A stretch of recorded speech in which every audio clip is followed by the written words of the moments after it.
देखिए, हमारे सहयोगी रुचि कुमार जुड़ गई हैं। रुचि, कब हुआ एनकाउंटर, कैसे हुआ एनकाउंटर?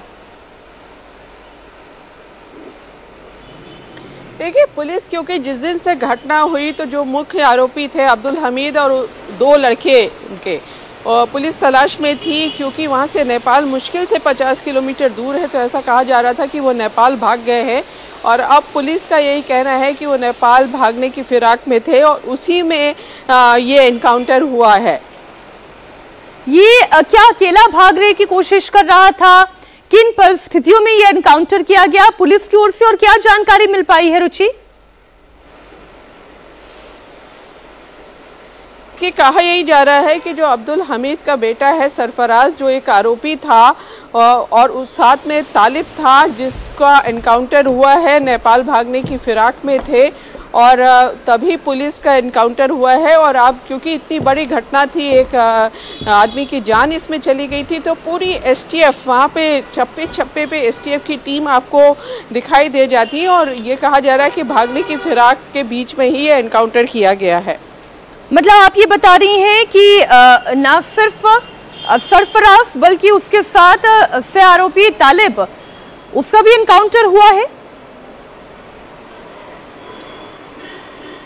जी, यही बताया जा रहा है। पुलिस बहुत ज़्यादा डिटेल इसमें अभी फ़िलहाल शेयर नहीं कर रही है, लेकिन ये कहा जा रहा है कि वो भागने की फिराक में थे और उसी में एनकाउंटर ये हो गया है। और इनकी क्योंकि तलाश की जा रही थी, जो पुलिस भी लगी थी, एसटीएफ भी लगी थी, बाकी भी वहाँ पर फोर्स बहुत ज़्यादा थी, आसपास के ज़िलों की फोर्स मंगा दी गई थी और एसटीएफ की तो कई टीम्स लगी थी और उनका काम यही था कि जो मुख्य आरोपी हैं जिन्होंने रामगोपाल की जान ली है, उनको जल्दी से जल्दी पकड़ के सज़ा दिलाई जाए। तो कल एक आरोपी पकड़ा गया था और आज ये कहा जा रहा है कि ये एनकाउंटर हुआ है। इस वक्त बड़ी खबर एक बार फिर आपको बता दें, रामगोपाल मिश्रा को गोली मारने वाले सरफराज का एनकाउंटर कर दिया गया है। बड़ा सवाल यह है कि क्या सरफराज को पकड़ा नहीं जा सका? क्या ऐसी परिस्थिति बन गई कि एनकाउंटर ही करना पड़ा? सवाल यह भी कि वो नेपाल भागने की कोशिश किसके सहारे कर रहा था, तालिब उसकी किस तरह से मदद कर रहा था। बड़ी खबर अभी यही आ रही है। पुलिस हालांकि अभी बहुत ज्यादा डिटेल कुछ नहीं शेयर कर रही है, लेकिन इतना तय है रामगोपाल मिश्रा का मर्डरर, उसका मर्डर का आरोपी जो इस तस्वीर में भी दिखाई दे रहा है, जिसके हाथ में बंदूक भी दिखाई दे रही है, वो सरफराज एनकाउंटर में मारा गया है। इस वक्त की बड़ी खबर एक बार फिर आपको बता दें, अब्दुल हमीद के घर की छत पर रामगोपाल मिश्रा को गोली मारी गई, उसका कत्ल कर दिया गया, सरेराह ये कत्ल किया गया। एनकाउंटर की बात अब सामने आ रही है। रुचि, और क्या डिटेल अभी आपको मिल पाई है? सरफराज और तालिब, उनका साथ देने वाले कौन लोग थे? एग्जैक्टली कहां पर यह एनकाउंटर हुआ है?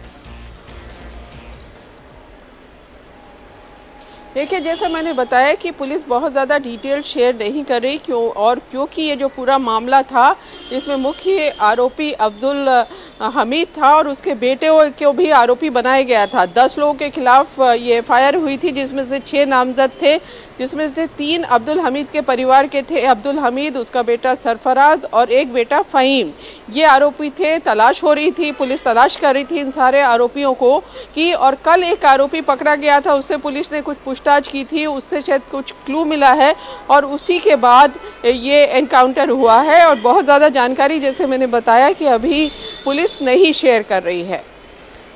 पुलिस अभी बहुत ज्यादा जानकारी शेयर नहीं कर रही है, लेकिन अभी तक जो भी डिटेल निकलकर सामने आई एक बार फिर आपको बता दें, नेपाल जाने की फिराक में था आरोपी सरफराज और वहीं उसका एनकाउंटर किया गया।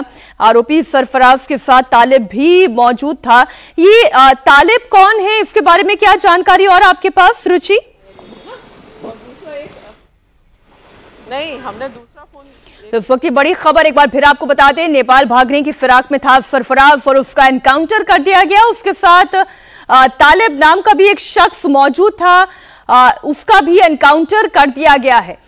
बड़ी खबर आपको बता दें, इस तस्वीर में जो शख्स आप देख रहे हैं, जो बंदूक के साथ दिखाई दे रहा है, जिसके हाथ में बंदूक है, ये सरफराज ही है। इस पूरी घटना के बाद से सरफराज फरार चल रहा था। पुलिस इसकी धरपकड़ के लिए लगातार कोशिश कर रही थी और ये नेपाल भागने की फिराक में था और तभी इसका एनकाउंटर कर दिया गया। अविनाश, आपके पास और क्या जानकारी आ रही है? और ये जो दूसरा शख्स है तालिब, ये कौन है? जी देखिए मीनाक्षी, अगर बात करें तो रिंकू उर्फ सरफराज जो कि अब्दुल हमीद का ही लड़का था, वो नेपाल भागने की फिराक में था और बताया जा रहा है कि बहराइच के नानपारा इलाके में उसका एनकाउंटर हुआ है और फिलहाल जो नानपारा CHC है वहां पे मेडिकल के लिए लाया गया है। वहां पे दोनों का भी मेडिकल चल रहा है। अभी ये जानकारी नहीं दी गई है कि वो मृत हैं कि घायल है, ये अभी प्रशासन की ओर से नहीं बताया जा रहा है। लेकिन हमारे सूत्रों के अनुसार जो जानकारी मिली है कि हालात गंभीर हैं। अभी उन्होंने, डॉक्टरों ने मृत घोषित नहीं किया, उनका मेडिकल चल रहा है। अब देखना है कि क्या कुछ होता है, क्या वो मृत हो गए हैं या फिर उनका इलाज करके उनको रिकवर किया जाता है। लेकिन नानपारा वो इलाका है जो कि नेपाल बॉर्डर की ओर पड़ता है बहराइच में, वहीं पर यह एनकाउंटर हुआ है। और STF को यह जानकारी मिली थी कि जो अब्दुल हमीद का लड़का है सरफराज, वो भारत छोड़ करके नेपाल जाना चाह रहा है और लगातार STF इस पूरे मामले में रेकी कर रही थी और छानबीन कर रही थी कि जो आरोपी हैं वो कहां फरार हैं। और जब STF को यह जानकारी मिली कि सरफराज नेपाल की ओर जा रहा है, भागने की फिराक में है, तो वहीं पर उसके साथ मुठभेड़ हुआ है जहां पे उसको गोली मारी गई। फिलहाल नानपारा जो CHC है वहां पे लाया गया है मेडिकल के लिए। जी मीनाक्षी, ये अब्दुल हमीद के बारे में जो और जानकारी मिल रही है, जो कि पेशे से है तो ज्वेलर, उसके 4 बेटे हैं और सबसे बड़ा बेटा है पिंटू, जिसके ऊपर पहले से ही गैंगस्टर एक्ट लगा हुआ है। वो नेपाल में रहता है और नेपाल में ही शायद इसीलिए सरफराज भी एक सेफ हाउस की तलाश में था और वहां की तरफ भाग रहा था और इसी दौरान उसका एनकाउंटर कर दिया गया।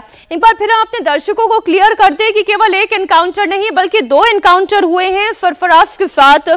उसका सहयोगी तालिब का भी एनकाउंटर कर दिया गया है। इस वक्त की बड़ी खबर आपको बता दें, सरफराज जो इस तस्वीर में दिखाई दे रहा है, जिसके हाथ में बंदूक दिखाई दे रही है, जिसके ऊपर आरोप था रामगोपाल मिश्रा के मर्डर का, वो नेपाल भागने की फिराक में था और उसी दौरान उस पर उसका एनकाउंटर कर दिया गया। ये डबल एनकाउंटर है, केवल सरफराज से नहीं बल्कि उसके सहयोगी तालिब का भी एनकाउंटर कर दिया गया है। ये तालिब कौन है? ये तालिब किरदार, इसका क्या रोल है? जी देखिए मीनाक्षी, अगर बात करें तो साथ ही बताया जा रहा है कि जो सरफराज को भागने में शायद मदद कर रहा था, यानी कि भारत से उसे नेपाल पहुंचाने की मदद कर रहा था। और तमाम सारे ऐसे यहाँ पे कार्य हैं जो सरफराज और अब्दुल हमीद और उसके जो अन्य लोग हैं वो एक साथ मिलजुल के करते हैं। यहाँ के जो स्थानीय चुनाव हैं उसके बारे में भी जानकारी मिली कि उसका बड़ा रसूख रहता है। चाहे वो कोई भी पार्टी हो, किसी भी पार्टी में जाकर के उम्मीदवार को जिताने के लिए, चुनाव लड़वाने के लिए, चंदा देने के लिए, ये सब भी कार्य वो यहाँ पे करता है। और कई सारे उसकी यहाँ पे जो है गाड़ियों की शोरूम थी, इसके अलावा अगर बात करें तो ज्वेलरी की दुकान थी और भी तमाम सारी शॉप्स यहाँ पे उसकी बाजार के अंदर थी। तो पैसे और रसूख के दम पे इस तरीके के कई सारे गलत कार्य भी करता था। तो सरफराज जो कि उसका लड़ता है, तालिब उसका दोस्त बताया जा रहा है कि ये तालिब के साथ ही नेपाल भागने की फिराक में था। और STF को इस बात की जब जानकारी मिली तो बहराइच के ही अंदर ये नानपारा इलाका है जो कि नेपाल बॉर्डर से लगता हुआ इलाका है, नानपारा में ही एनकाउंटर हुआ है। और नानपारा में जो CHC है, यानी कि जो वहां पे अस्पताल है सरकारी, वहीं पे फिलहाल दोनों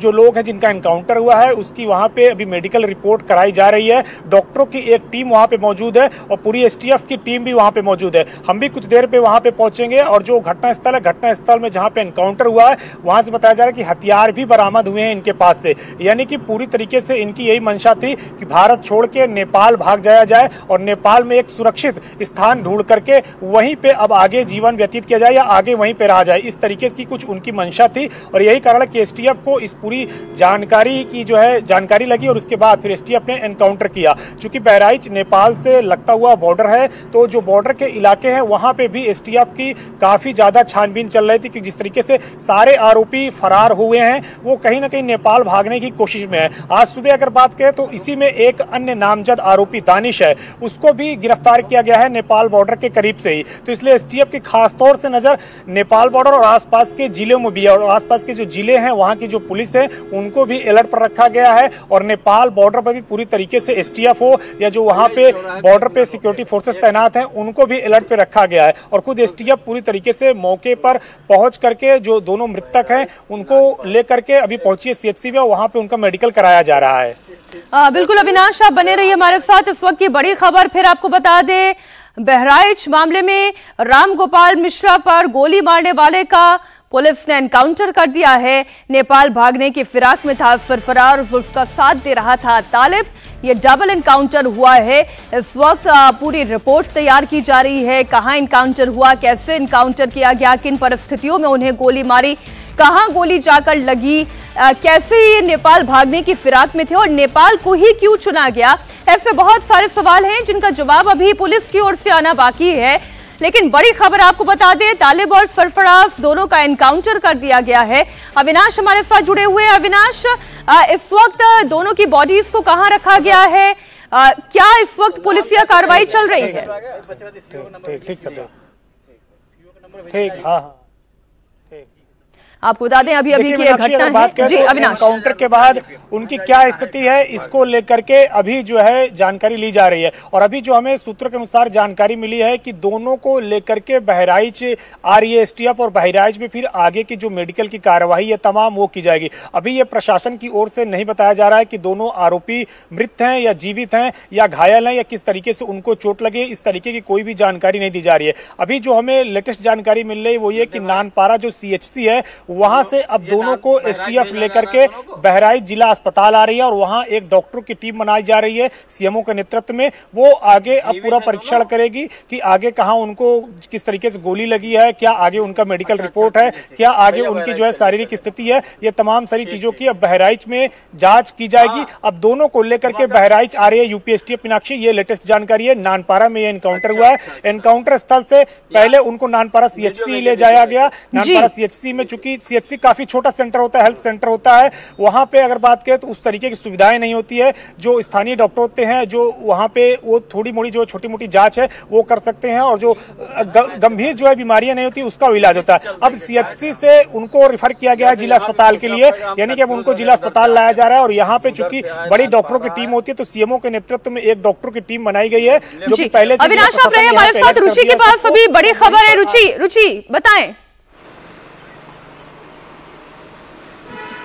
ये कहा जा रहा है कि ये पैर में गोली लगी है, अभी जिंदा है या क्या है इसकी जानकारी नहीं है। जो नानपारा की सीएचसी है वहां ले जाया गया है। सीएचसी के बाहर बहुत ज़्यादा भीड़ लगी है। ये नानपारा कोतवाली के बाईपास पर ये मुठभेड़ हुई है। अब ये नानपारा जहां पर घटना हुई थी, जहां पर रामगोपाल मिश्रा को गोली मारी गई थी, वहां से मुश्किल से 30 किलोमीटर की दूरी पर नानपारा है।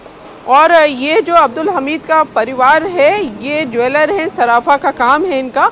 और अब्दुल हमीद की दुकानें दो यहाँ पर है महाराजगंज में, और उसके आगे महसी तहसील में उनके बेटे जो सबलू है उसके नाम से ज्वेलरी की शॉप है। ये भी कहा जा रहा है कि नेपाल में भी एक बेटे की ज्वेलरी की दुकान है और वहाँ कई रिश्तेदार भी रहते हैं। तो जिस दिन ये घटना हुई थी उसके बाद से ही ये कहा जा रहा था कि ये लोग नेपाल भाग गए हैं। तो जो एसटीएफ की टीम्स लगी थी, अगर आप वहां जाती तो आप देखती कि हर